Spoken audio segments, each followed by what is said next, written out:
mo sa akin? Simple lang, Gabi. Hatian mo ako sa lahat na nakuha mo kay Edward. Mananahimik ako. Nakita ko na po ang lalaking yan. Siya yung tinatawag ni Chong at Rex na bossing. Nangong, dito ba pinag-usapan na natin to? Pumasok nga. Sabi ko na nga ba eh. Ano yung nakita ko kagabi? Bakit kayo magkayakap? Siyang wala ho yun. Nakita niyo naman, di ba, lasing na lasing yung tao? Denise, bisita ka lang dito. Hindi ka asawa. Pasensya ka na sa nangyari kagabi, ah.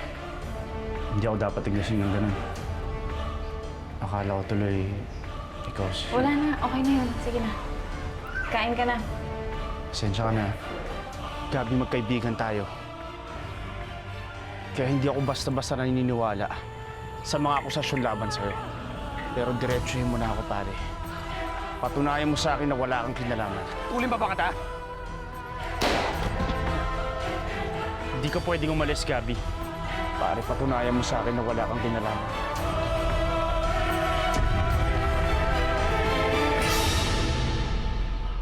Buksan mo. Buksan mo yung likod. Ito na nga.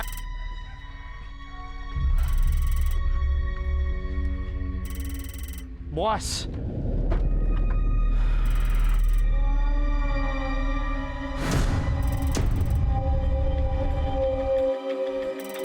Oh!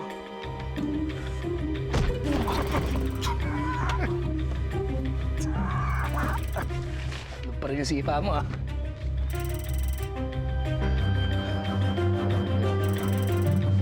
Walang kapatawaran ng ginawa mo kay Kathy. Pinatay mo ang kasama ko, walang hiya ka. Papatayin kita!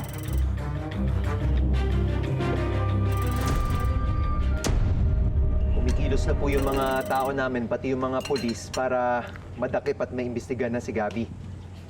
Kaya wag niyo nang pakawalan yung Gabi na yan. Na-identify na siya nung bata. Kaya siguradong siya ang mastermind. All these years, labas-pasok siya sa mga bahay namin. Yung pala traitor siya. Bakit si Kathy? Wala naman siyang kasalanan. Idinamay pa niya. Yan po ang aalamin natin. Mabuti nga po ngayon at meron na tayong malinaw na lead eh. Kaya, thanks to Marisa. Malaking tulong yung nagawa niya para sa atin.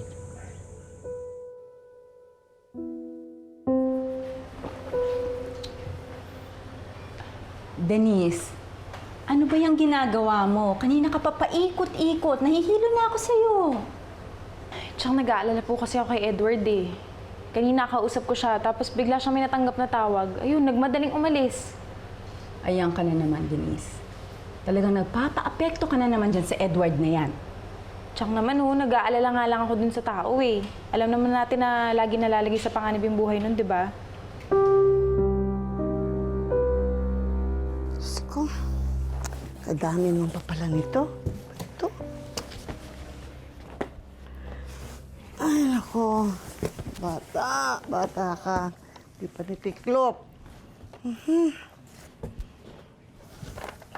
Tiklop na nga. Pati ito, hindi man lang Ay!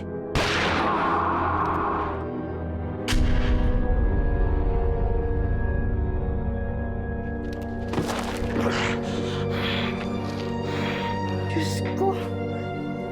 Diyos ko naman ako.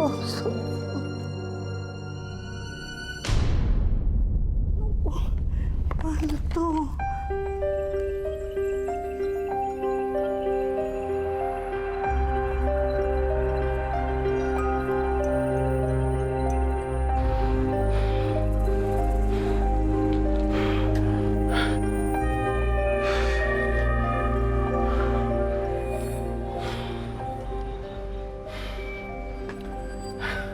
Sabi ko naman sa'yo eh, pwede mo ako maging kakampi.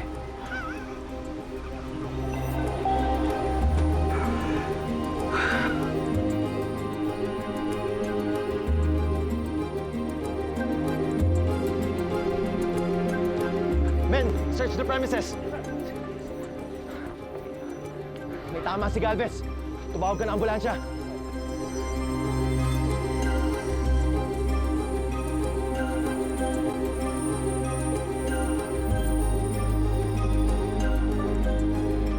Kami na po, sir.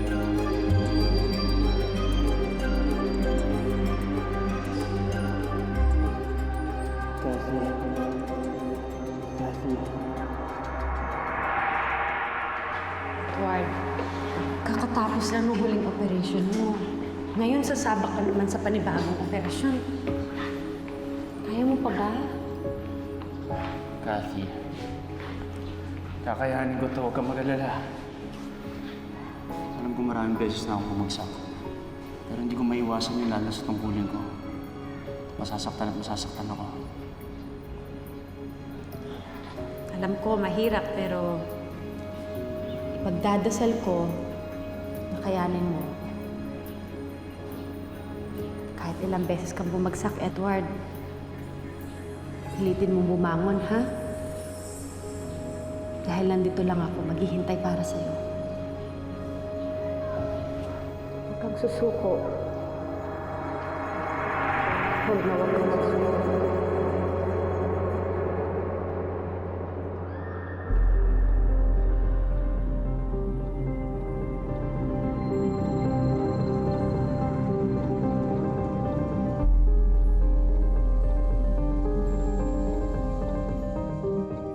Dok, nasan po ang apo ko? Ano nangyayari sa kanya? Please naman niyo po ako. Asan siya? Tinamaan po ng bala ang likod ng pasyente. At critical siya ngayon. Kailangan po siya maoperahan kaagad. Oh, Diyos ko. Dok, gawin niyo ang lahat. Gawin niyo ang lahat ng magagawa niyo. Paawa na kayo. Kailangan mabuhay ang apo ko. Sige po, Lola. Kami na po ang bahala sa kanya. Come on, nurse. Oh, Edward. Ano na ho yan? Nakasan niyo mo ang loob niyo, ha? Ko, Nalagpasan ni Edward. naku.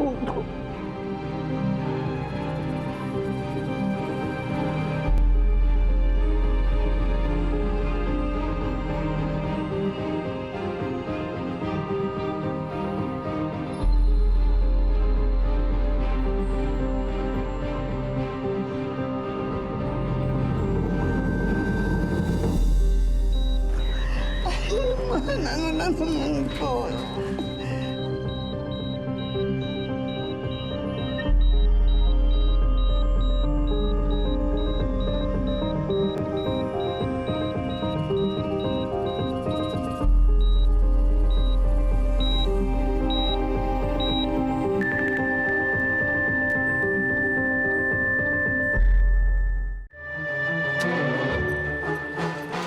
Ay, naku, Lord. Tulungan mo naman ako.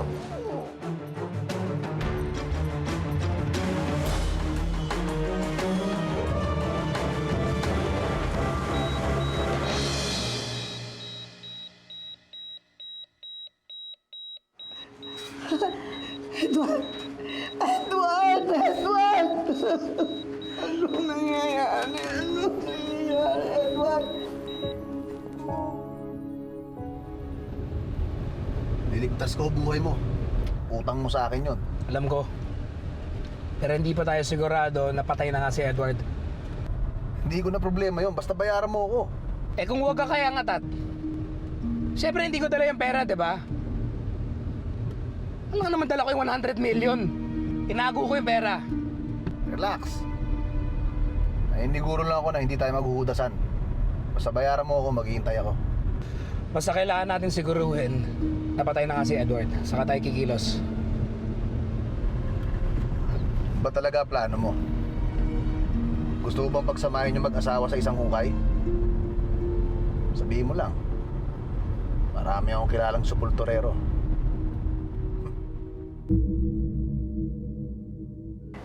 Oo. Kung lumaban ka.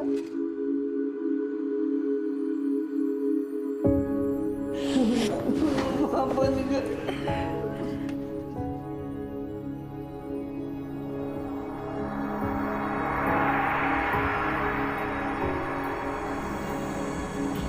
Edward?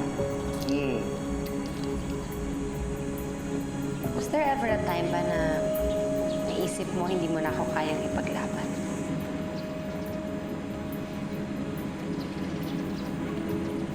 Kahit kailan di pumasok yan sa isip ko. Paglalaban kita, Kathy. Sige nga. Hanggang saan mo ba ako kayang ipaglaban? Paglalaban kita hanggang sa dulo ng buhay ko.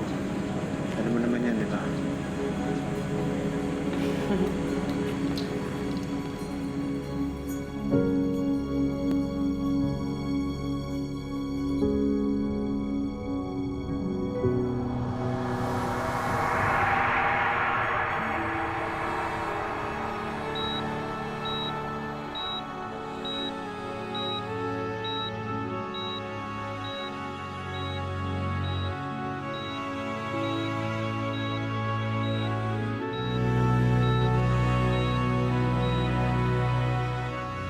He's back.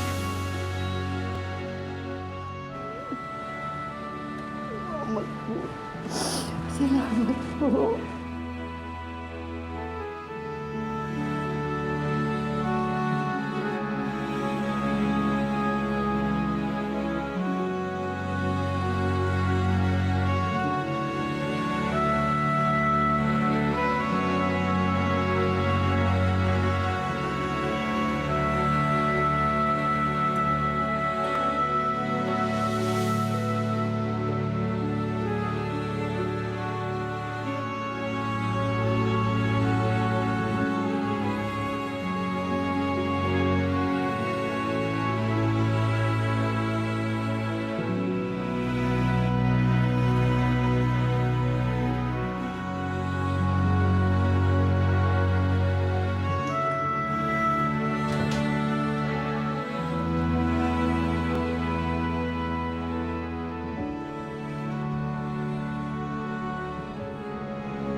Nabilis ang kanyang recovery.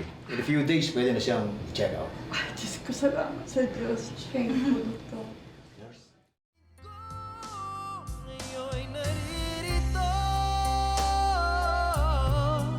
Isang katulad mo na sa'kin ay nagmamahal ng buong tapat. Nangakong akin lamang pag-ibig na wagas ang siyang naramdaman.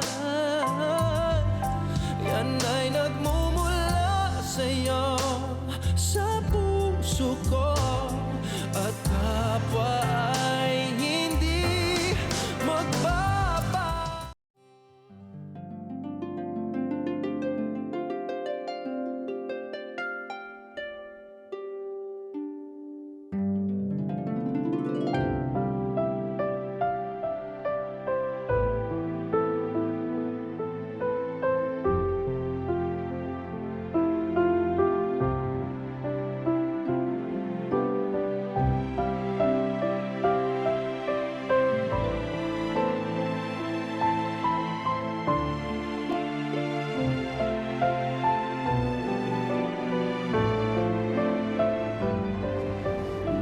Uy!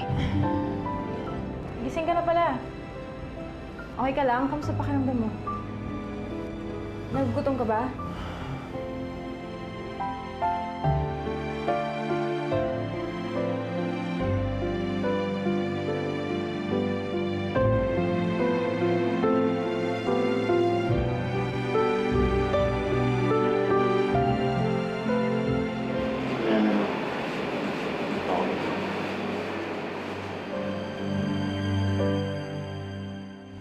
Nung ako ho yung may hawak ng kaso nyo, sinabi ko na ho sa inyo, si Gabi ang kidnapper. Eh, ang problema, nagpasilaw ka. Pinagpalit mo ang tungkulin mo sa pera. Sir, napagbintangan lang ho ako. At papatunayan ko ho yan. Sa ngayon, willing ako na tulungan ng NBI hanapin si Gabi. Hindi rin naman ipinapagkait ng NBI ang karapatan mong linisin ang pangalan mo. Hindi na importante ang paglilinis ng pangalan. Ang importante dapat makita yan si Gabi. Baka mamaya nandyan-dyan lang yan eh. Pagkatapos ng barlin si Edward, hindi na yung lalapit dito. Siguradong nagpakalayo-layo yun para magtago. Pero huwag kayong mag-alala. Hahanapin ko yung lungga niya. Edward, pinauwi ko na muna si Lola Rosa ha. Kasi pagod na daw siya eh. Pag may kailangan ka, ako na lang bahala sa'yo. Ito. Yan, kumain ka muna. Sige, mamaya na lang. Salamat. Edward, kailangan mo uminom ng gamot maya-maya eh. Hindi ka naman pwedeng uminom ng gamot na walang laman yung tiyan mo. Sige na, para lumakas ka. Gusto mo? Malakas na ako. Kailangan ko na lumabas dito. Sabi ng doktor, 1 linggo ka pa daw dito. Oo, nakakabangon ka na, pero Edward, naging critical ang lagay mo. Kailangan ka pa nilang obserbahan eh. Nung mabaril ako, Denise, akala ko katapusan na ng lahat. Pero dito pa rin ako. Siyempre. Siyempre kasi may dahilan pa, kaya buhay ka hanggang ngayon. Si Cathy ang nag-iisang dahilan para sa lahat. Mabubuhay at mamatay ako para sa kanya. Hindi ako titigil hanggat di ko nahanap ang gumawa sa kanya nun.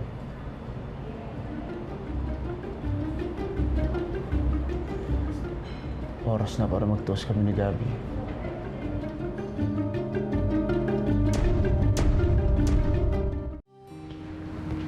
Excuse me. Ano po yun, sir? Saan yung kwarto dito ni Mr. Galvez? Edward Galvez. Sandali lang po, sir. Ma'am, excuse me po. Denise.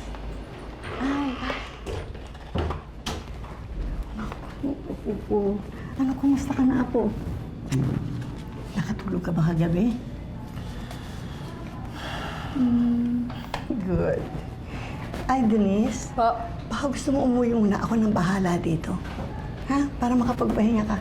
Sige po, may bibilin lang din po ako sandali, ha? Okay. Balik na lang po ako. Oo. Edward.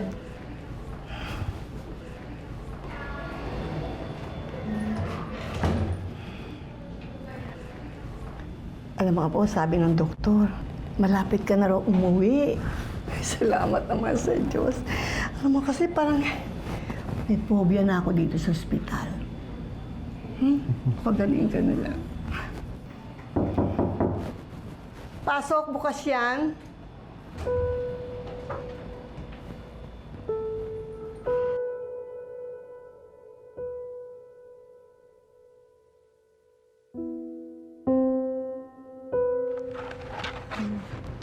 Room 2046 po, sir. Gamitin niyo na po yung elevator dito. Salamat. Okay po.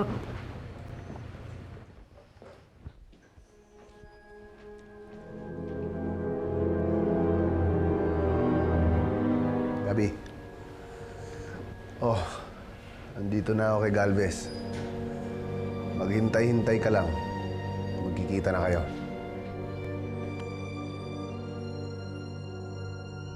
Dumaan ako dito para papirmahan to sa'yo. Yun lang. Si Atty. Angeles dapat ang dumaan dito. Pero naisip ko, mabuti na rin na alam mo kung anong pakay ko ng personal. Nagpagawa kami ng kasulatan para ma-waive mo na lahat ng mga karapatan mo sa area ni Cathy.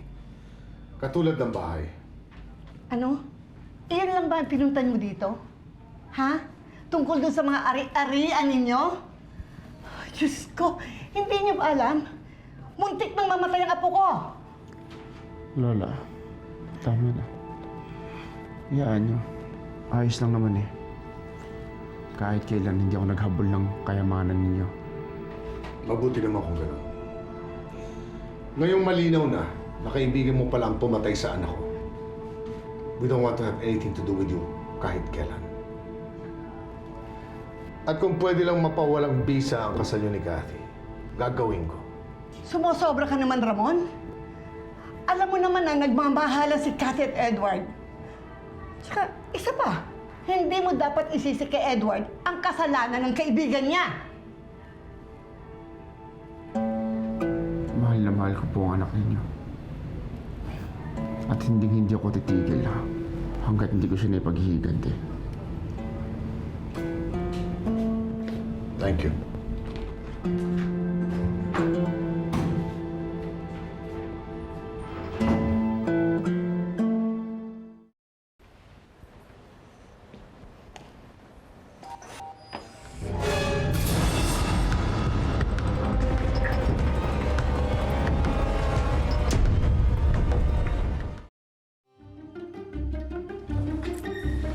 ginagawa mo dito, ha?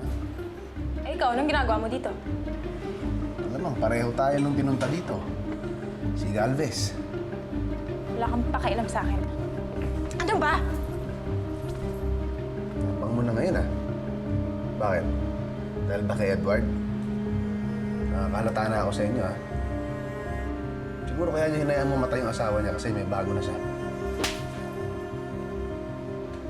Huwag mong ginagaya si Edward sa'yo, ah.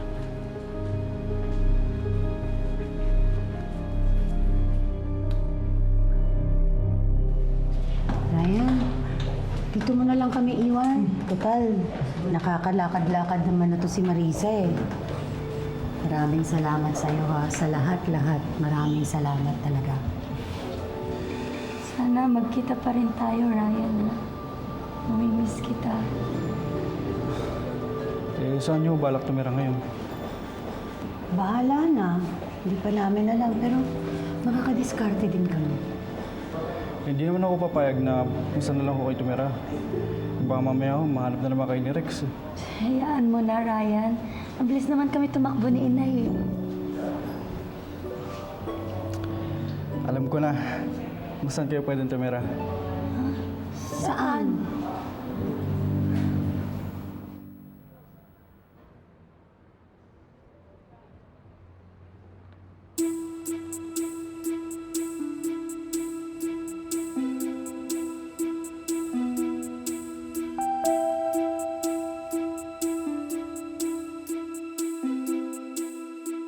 Kaibigan ka ni Edward? Ngayon pa lang kita nakita dito. Baka naman kabit ka ni Edward. Magandang hapon po. Nandito ka para kay Edward? Opo. Kaibigan ko si Edward, kaya dinadalaw ko. Alam mo, patay na si Kathy. At walang nagawa si Edward para iligtas siya. Kaya sana naman, igalang niyo naman ang pagkamatay ng anak ko bago niyo ituloy ang relasyon niyo.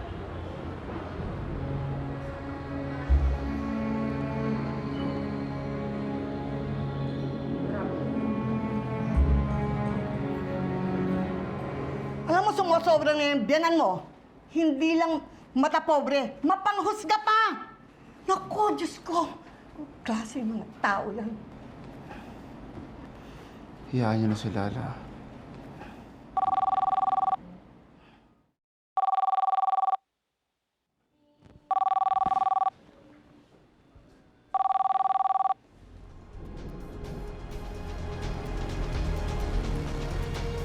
Edward, kamusta? Handa ka na bang marinig kung paano ko pinahirapan yung asawa mo bago sa kamatayan niya? Tama na ang sat-sat mo. Magharap na tayong dalawa.